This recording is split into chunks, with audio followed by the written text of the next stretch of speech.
चलो देखो, ये जो है तुम्हारा क्लास 10th है ना, तो क्लास 10th का जो है लिख देते हैं क्लास 10।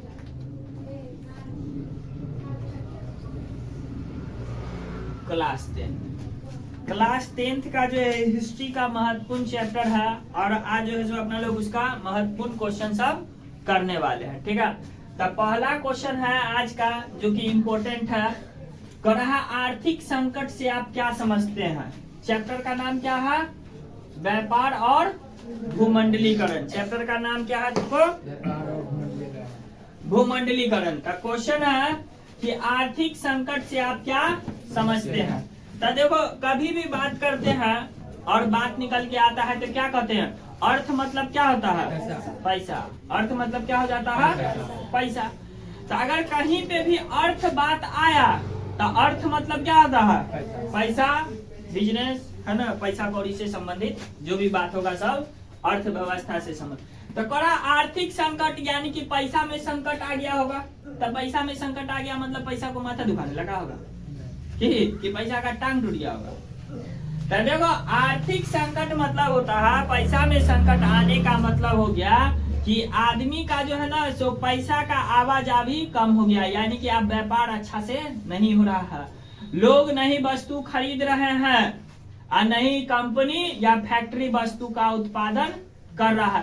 पूरा जितना होता है ना अर्थतंत्र मतलब पैसा से जुड़ा हुआ जितना भी, देखो तंत्र मतलब कोई भी चीज आएगा ना, कहीं भी ना तंत्र आ जाएगा तो उसका मतलब क्या हो गया कि उससे बहुत सारा चीज जुड़ा हुआ रहना। तंत्र मतलब क्या होता है उससे।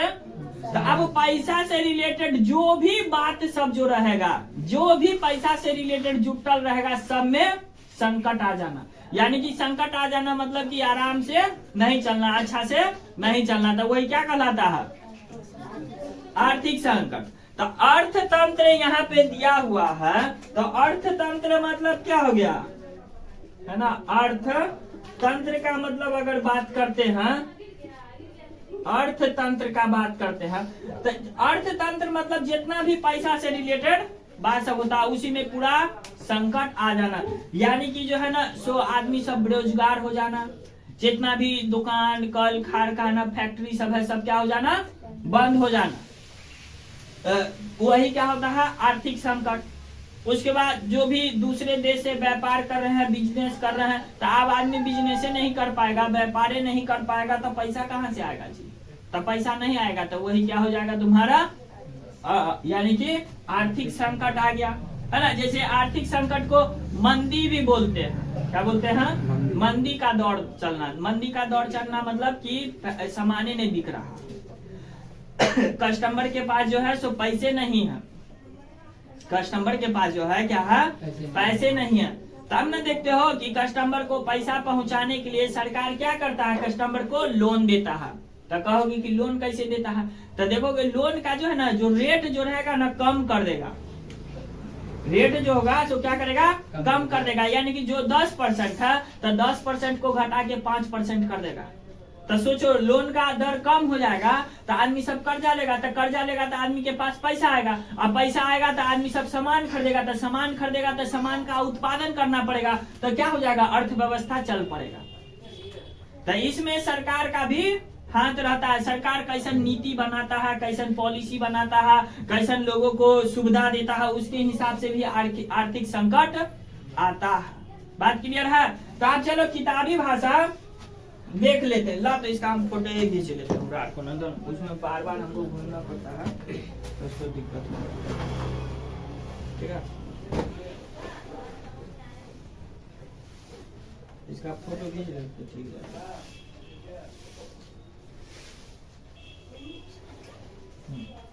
चलो आज तुम अपना किताब रख लो, नहीं तो पूरा किताब नहीं देखते रहो। तो देखो सब कोई अपना बुक को देख लो, ठीक है। कह रहा है ना, कह रहा अर्थतंत्र में आने वाली वैसी स्थिति, अर्थतंत्र में आने वाली वैसी स्थिति जब तीनों आधार, देखो अर्थतंत्र का 3 आधार कौन कौन है, कृषि है, बोलो ना जी, एक है तुम्हारा कृषि है, उसके बाद क्या हो गया, उद्योग है, उद्योग है, और तीसरा क्या हो गया, व्यापार है। ये तीनों का तीनों स्थिति क्या हो जाना, खराब हो जाना। तीनों का तीनों स्थिति क्या हो जाना, खराब हो जाना। कहा विकास अवरुद्ध हो जाए, अवरुद्ध मतलब रुकावट आ जाए, विकास में क्या हो जाए, रुकावट आ जाए, यानी कि अवरुद्ध हो जाए। कह रहा है अब जिससे लाखों लोग बेरोजगार हो जाए, बैंक और कंपनियां दिवालिया हो जाए। दिवालिया हो जाए मतलब क्या, क्या हो जाए, दिवाला। दिवाला बोले या दिवालिया बोले, है ना। तो पहले दिवालिया पढ़ते थे ना, हम समझते थे दिवाली होता है तो उसको दिवालिया बोलते थे। तो देखो दिवालिया मतलब क्या होता है कि कोई भी कंपनी अगर किसी से कर्जा लिया हुआ है, कोई भी कंपनी किसी से कर्जा लिया हुआ, या कोई आदमी है किसी से कर्ज लिया हुआ है, और उसका जो है ना पूरा जो है वो मतलब ऐसा इंसान हो गया वो कि अब वो कर्ज को वापस करने लायक नहीं है। उसका जितना भी अगर जमीनों जत्था सब जो है ना, जितना भी सामान उमान सब वो भी अगर बेच दिया जाए, वो भी अगर छीन लिया जाए, तो जितने पैसा वो कर्जा लिया है वो चुका नहीं पाएगा, उतने पैसा वो चुका नहीं पाएगा। तो उसी स्थिति को बोल देते हैं दिवालिया। उसी स्थिति को क्या बोल देते हैं, दिवालिया। इसलिए ना बोला जाता रहता, कभी भी आदमी को कर्ज लेकर के नहीं करना चाहिए कोई काम।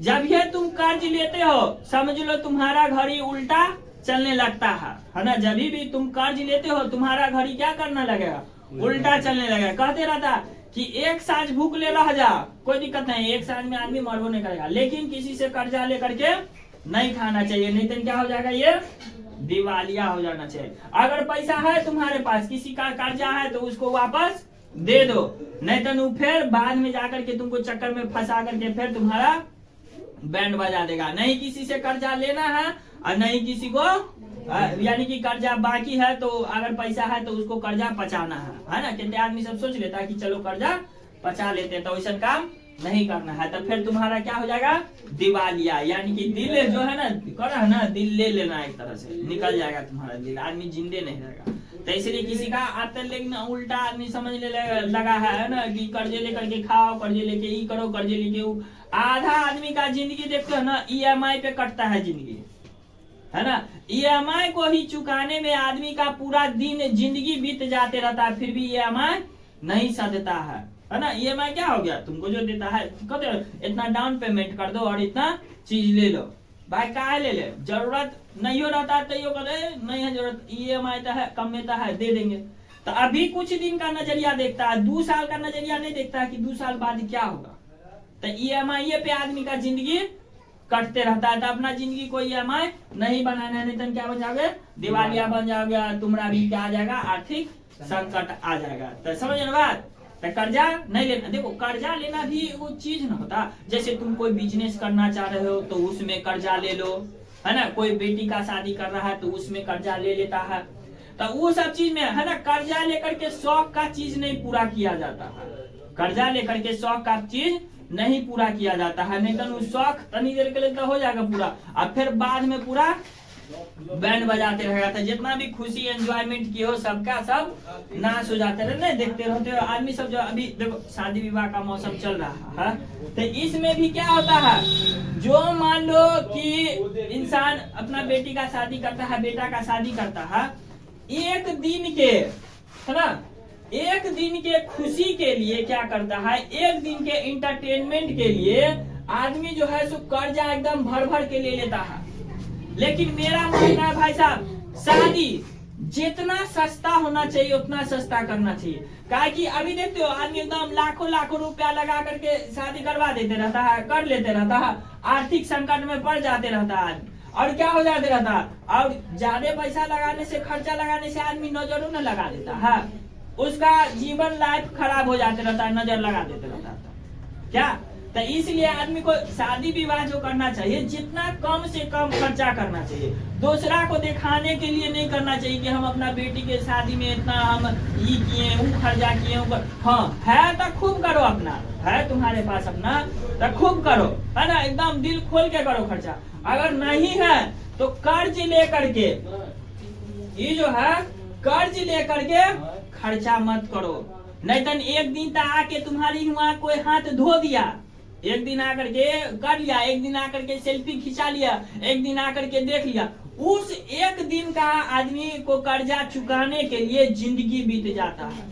तो इसलिए आदमी एक दिन के लिए अति के लिए उतना खर्चा नहीं करना चाहिए, है तो करो, कर्जा लेकर के भाई साहब नहीं करना चाहिए। और शादी हो गया, विवाह हो गया, जितना सस्ता होता है ना भाई साहब उतना अच्छा होता है, उतना समझो भगवान का आशीर्वाद मिलता है। नहीं तो दूसरा आदमी देख देख के तो आरो हुरार मतलब कि समझ लो एक तरह से क्या जलस है ना, नजरे लगा देते रहता, आरो अकिए हो जाते रहता। लेकिन आप क्या करते हैं, सिर्फ इतना खर्चा भी जो शादी सब इतना महंगा महंगा शादी क्यों हो गया पता है भाई साहब, ई हुरार मोबाइल के चक्कर में कि फोटो खिंचाएंगे मेरा रील्स बन जाएगा, बता वीडियो बनाता है। बताओ शादी के बाद लड़का लड़की कितना दिन अपना वीडियो देखता है, शुरू में रहा एक दिन 2 दिन देख लिया शादी का कैसे इसका कैसे, बाकी तो दूसरे दुनिया चलता, तो उसके चक्कर में बस इतना खर्चा हो जाते रहता है भाई साहब शादी में। अब देखे ना कितना शादी सब बहुत धूमधाम से देखे हैं, लेकिन आज उसका जो मतलब कि शादी वाला लाइफ है उतना अच्छा से नहीं चल रहा है ना। बाप बेटी का रिश्ता खराब हो गया है, पति पत्नी का रिश्ता सब खराब हो गया, कथी बस एक दिन के खर्चा के कारण। वो भी सोचते रहता है कि हम, बाबू सोचता है कि हम तुम्हारी शादी में इतना खर्चा किए था, तुम इतना मेरे लिए मान सम्मान करो, और चक्कर बचाने के चक्कर में नकली चीज दिखाते रहता। ताई चलते तुम लोग को अभी से ही बात बता रहे हैं, वैसे चैप्टर आया आर्थिक संकट, दिवालिया आया, तो ऐसे चलते यहाँ पे ये भी थोड़ा सा चर्चा कर दिए, कहा कि अभी उसी चीज का ना मौसम चल रहा है। देखो ये बता रहे हैं, तुम लोग अभी 10th में पढ़ रहे हो, तुम लोग का अभी कुछ नहीं कर सकते हो, मम्मी पापा किसी रिश्तेदार सबको बोलोगे तो उस सब पे कोई असर नहीं पड़ेगा। लेकिन तुम ही आज के डेट में एक दिन जो है तुम ही लोग एक दिन बड़ा बन जाओगे ना, तब तुम्हारे पे अपना पूरा भार आएगा, तो तुम कम से कम ये बात दिमाग में रहेगा ध्यान से, तो अपने हुए बचाते हुए सब काम देखते हुए करोगे ना जी, कि नहीं करोगे। तो इसलिए अभी से तुम लोग को नॉलेज दिया जाता है, कहा क्यों कहावत है ना, कहते रहता ना क्योंकि सास कभी बहू थी, क्या कि जो आज तुम लोग बच्चा हो तो एक दिन तुम भी लोग गार्जियन बनोगे, और तुम्हारा माइंड सेट ऐसा रहेगा कि भाई मेरे पास है पैसा तो खूब खर्चा करेंगे, बचाएंगे नहीं, अगर नहीं है पैसा तो कर्जा लेकर के नहीं करेंगे, लोग कुछ कहेगा हमको इससे कोई मतलब नहीं है ना। प्रॉब्लम में जो फंसेंगे तो कर्जा लेंगे तो एक दिन का कोई ब्याज छोड़ नहीं देगा है ना, लेगा हुरार जैसे दो। तो ये सिस्टम करके करना चाहिए। आज जो समझ गया था ठीक है, सबको समझ में नहीं आएगा भाई साहब, लेकिन तुम लोग पढ़ रहे हैं, तुम लोग है ना कोई माइंड में थोड़ा सा दे रहे हैं, तो कहीं माइंड के एक कोना में ये बात तो जाएगा ना जी। तो ठीक है, तो यही तुम्हारा आर्थिक संकट था, वहाँ पे बिजनेस में आर्थिक संकट आ जाता है, और कर्जा लेकर के शादी विवाह महंगाई सब चीज कर लेते रहता है, तो उसमें आ जाते रहता है आर्थिक संकट। ठीक है, तो वही दिवालिया घोषित हो जाता है। तो देखो तीनों चारों को मिला करके एक बार ये कर लिया। तुम लोग ऐसा फील किया कि नहीं, ऐसा होता है कि नहीं? हाँ देख ले ना, होता है ना, तो हम भी फील किए तभी ना बताए, लेकिन सब आदमी दिखावा के चक्कर में भाई साहब सब के चक्कर में फंस जाते रहता है। कहते रहता एक वो तो बेटी है, बेटी का शादी हम एकदम धूमधाम से करेंगे। बेटी का शादी धूमधाम से नहीं होना चाहिए, बेटी का शादी दिल से होना चाहिए, है ना, एकदम भक्ति भाव से होना चाहिए कि जैसे भगवान का पूजा कर रहे हैं, ठीक, तो ऐसा होना चाहिए बेटी का शादी। चलो अब आगे चलते हैं नेक्स्ट सवाल पे।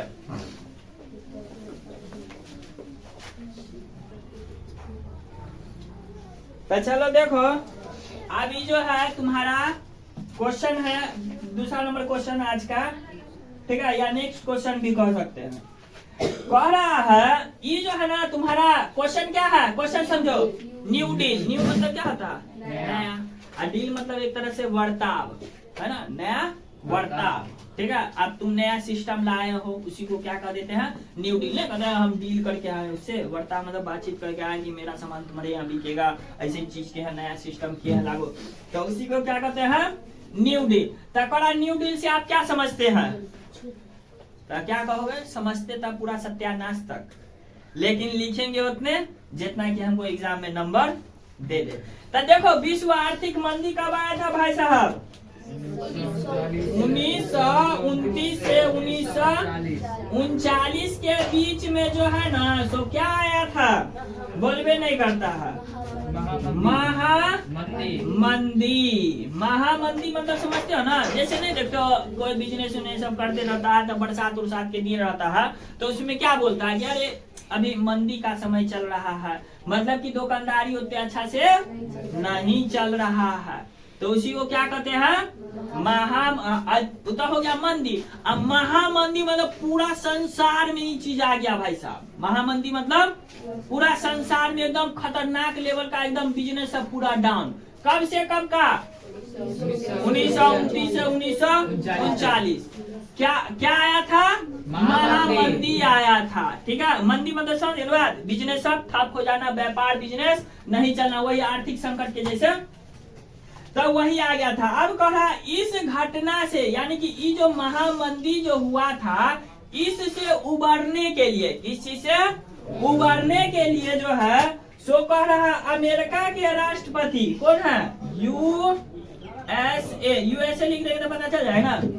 अमेरिका के जो है राष्ट्रपति, अमेरिका में तो राष्ट्रपति न होता है रूजवेल्ट। कौन है नाम जी? रूजवेल्ट। देखो तो रूजवेल्ट साहब जो है सो कब डेट बोलो ना 1933 से कितना 1938 के बीच, 38 है ना, 1933 से 1938 के बीच में जो है कौन सा डील लाए थे? न्यू डील है ना, देखते रहना सबको, सबके पास किताब है ना जी। न्यू डील नामक जो है सो एक नई योजना की घोषणा की कि हम न्यू डील में जो है क्या क्या चीज करने वाले हैं। जैसे जो है सो देखते हो अपना भारत में जो है सो आर्थिक संकट आया था, तो उस समय वित्त मंत्री कौन थे? मनमोहन सिंह। वित्त मंत्री कौन थे? मनमोहन सिंह। तो वो भी जो है सो नया डील लाए थे, कौन?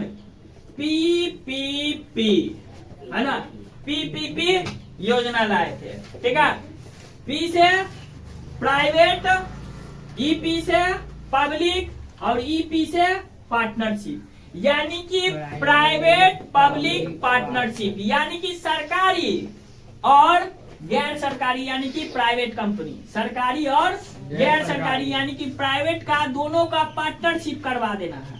दोनों का क्या कर देना है?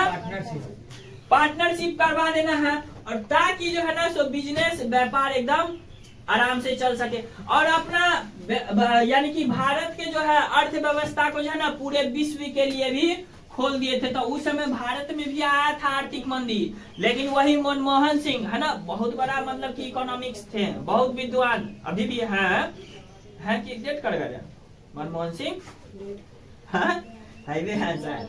चलो ठीक है, तो यानी कि मनमोहन सिंह जो है सो वही क्या कर दिए हैं सो यानी कि ये चीज लाए थे ताकि भारत का अर्थव्यवस्था को जो है सुधार के लेगा। ठीक है, मनमोहन सिंह। तो यही चीज पीपीपी, तीन वो पीपी का नाम रहेगा ना, पब्लिक प्राइवेट पार्टनरशिप लाए थे, और अपना भारत के व्यापार को जो है सो पूरे विश्व के व्यापार के लिए क्या किए थे? खोल दिए थे। तो देखो न्यू डील क्या हो गया? 1929 से 1939 में आर्थिक मंदी आया। उसी आर्थिक मंदी को सुधारने के लिए जो है सो यूएसए का राष्ट्रपति कौन था? नाम इसका रूजवेल्ट, फ्रैंकलिन रूजवेल्ट, पूरा नाम यही है ना जी, रूजवेल्ट जो है सो वही क्या लाए थे 1933 से 1938 में जो है सो न्यू डील स्थापित किए थे, और धीरे धीरे क्या किए थे? वो अपना अर्थव्यवस्था को क्या किए थे? और ये जो है अर्थव्यवस्था को सुधारने के लिए, किसके लिए है ना? अर्थव्यवस्था क्या हो गया? अर्थव्यवस्था ठीक लिखा है ना, अर्थव्यवस्था में सुधार, अर्थव्यवस्था में भाई साहब सुधार, अर्थव्यवस्था में सुधार के लिए ये चीज लाए थे। और ये जो न्यू डील जो क्या हुआ? सफल हुआ। क्या सफल हुआ ये न्यू डील, ठीक है, सफल हुआ ये जो है न्यू डील जो आया था सो। देखो कहानी पूरा तुम लोग ऐसे जाने हो। अब देखो शॉर्टकट में क्या किए, और न्यू डील क्या था? तो 1929 से 1939 के बीच में महामंदी आया था। इसी महामंदी को सुधारने के लिए जो अमेरिका राष्ट्रपति कौन थे? रूजवेल्ट थे। वही रूजवेल्ट जो है 1933 से 1938 के बीच में न्यू डील नाम का एक व्यवस्था लाया था। वो व्यवस्था क्या था, तो अर्थव्यवस्था को जो है सुधारने के लिए व्यवस्था था, और वही अर्थव्यवस्था जो सुधारने के लिए अर्थव्यवस्था रहा, वही अर्थव्यवस्था का जो लाया, तो उसे कामयाबी मिला था, इसलिए न्यू डील को क्या माना गया है, सफल माना गया। बात क्लियर है यहाँ तक? तो चलो अब आगे बढ़ते हैं, नेक्स्ट सवाल।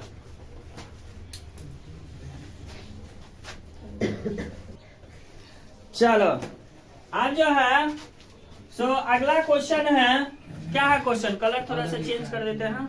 हाँ, तो क्वेश्चन है अब, देखो जी क्वेश्चन क्या है, औद्योगिक क्रांति ने किस प्रकार विश्व बाजार के स्वरूप को विस्तृत किया। विस्तृत मतलब फैलाना, विस्तृत मतलब फैला देना। तो कौन फैलाया, तो औद्योगिक क्रांति। औद्योगिक क्रांति समझ, देखो क्रांति मतलब क्या होता है, कोई भी चीज में जो है ना सो एकाएक बहुत चीज हो जाना।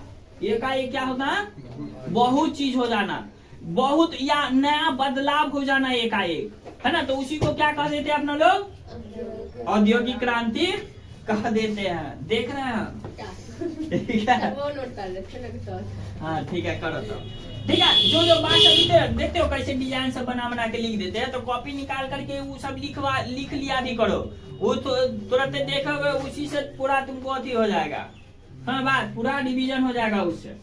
चलो देखो बात, तो यानी कि औद्योगिक क्रांति जो है सो किस तरह से, तो औद्योगिक क्रांति हुआ क्या, इंग्लैंड जो था वहां पे जो ना बहुत बड़ा बड़ा फैक्ट्री सब बन गया, है ना। वहाँ का जो सरकार जो है सो साइंटिस्ट सबको, जो भी मतलब कि पढ़ने लिखने वाला आदमी सब था, जो रिसर्च करने वाला आदमी सब था, वो सबको जो है ना सो बहुत ही ज्यादा बढ़ावा दिया, जिसके कारण वहाँ पे नया नया मशीन सब बना, नया नया मशीन बना। तो उसी के कारण क्या हो गया, इंग्लैंड में औद्योगिक क्रांति हुआ।